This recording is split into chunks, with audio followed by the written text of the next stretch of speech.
കേരള സർവകലാശാല കലോത്സവത്തിലെ കോഴ ആരോപണത്തെ തുടർന്ന് 3 വിധികർത്താക്കൾ പോലീസ് കസ്റ്റഡിയിൽ. കേരള യൂണിവേഴ്സിറ്റി ചെയർമാൻ നൽകിയ പരാതിയുടെ അടിസ്ഥാനത്തിൽ തിരുവനന്തപുരം കന്റോൺമെന്റ് പോലീസാണ് കസ്റ്റഡിയിലെടുത്തത്. മാർഗംകളി മത്സരത്തിലാണ് പരാതി ഉയർന്നത്. മത്സരം വീണ്ടും നടത്തും. കേരള സർവകലാശാല കലോത്സവത്തിലെ മാർഗംകളി മത്സരത്തിനിടയിലാണ് വിധികർത്താക്കൾക്കെതിരെ കോഴ ആരോപണമുണ്ടായത്. തുടർന്ന് സംഘാടക സമിതി കലോത്സവം നിർത്തിവെച്ചു. യൂണിവേഴ്സിറ്റി കോളേജിലെ 3-ാം വേദിയിൽ ഇന്ന് പുലർച്ചെയോടെയാണ് മാർഗംകളി മത്സരം നടന്നത്.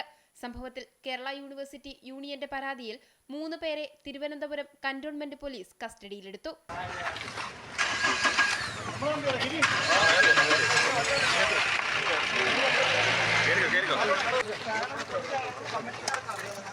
മത്സരം തുടങ്ങുന്നതിന് മുൻപ് വിധികർത്താക്കളുടെ ഫോൺ സംഘാടകരെ ഏൽപ്പിച്ചിരുന്നു.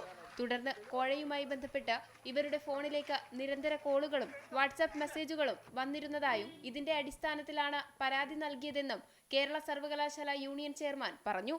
അതേസമയം കോഴ ആരോപണത്തെ തുടർന്ന് നിർത്തിവെച്ച കലോത്സവം പുനരാരംഭിച്ചു. മാർഗംകളി മത്സരം തിങ്കളാഴ്ച വീണ്ടും നടത്തുമെന്ന് സംഘാടകർ അറിയിച്ചു. അമൃത ന്യൂസ്, തിരുവനന്തപുരം.